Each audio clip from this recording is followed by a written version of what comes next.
Let's explore JavaScript reserved words. This includes understanding language keywords, future reserved words, and important naming considerations in modern JavaScript development. These are crucial concepts for writing clean, error-free, and maintainable JavaScript code. Current reserved words are the core JavaScript keywords that cannot be used as identifiers. Identifiers are basically names you give to variables, functions, or object properties. These reserved words have special meaning in the language syntax.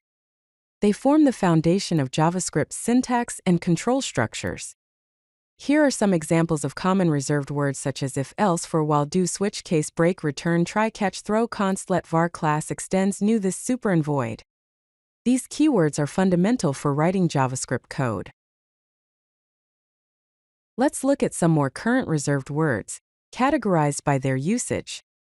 For declarations and data types, we have keywords like var, let, and const for declaring variables, null, true, false, type off, void, and delete for data types, and class, new, this, super, and static for object-oriented programming. For control flow and error handling, we have keywords like if, else, switch, case, default, break, continue, return, and yield for control structures, and try, catch, throw, and finally for error handling. These keywords form the backbone of JavaScript's control flow and are essential for program structure and error management. Future reserved words are identifiers that are reserved for potential use in future versions of JavaScript. Even though they don't have any functionality in current JavaScript, they cannot be used as variable or function names. These words are reserved to ensure forward compatibility as the language evolves. Using them as identifiers could cause conflicts when new JavaScript versions are released. Examples of future reserved words include implements, package, public, interface, private, protected, enum, abstract, final, and with. Even though some of these words might not be used yet, it's crucial to avoid them in your code to maintain future compatibility.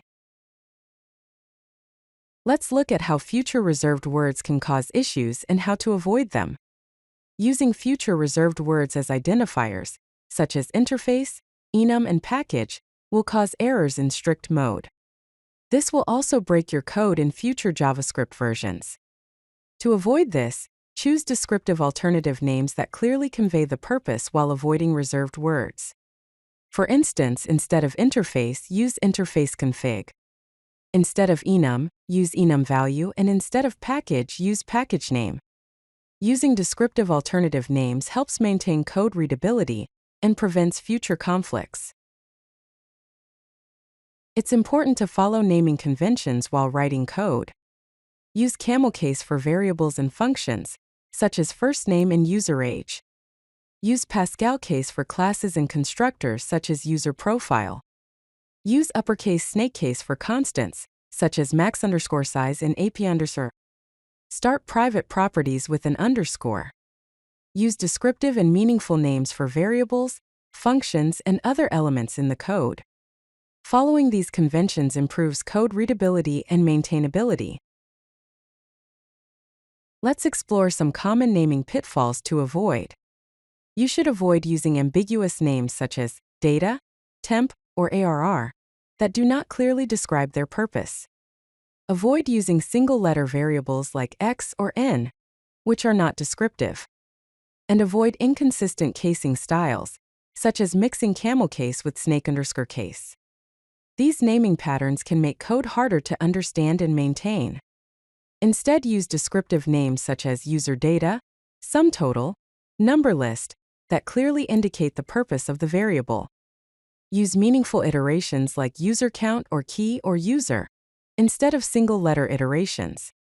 And follow consistent casing like camelCase for most variables.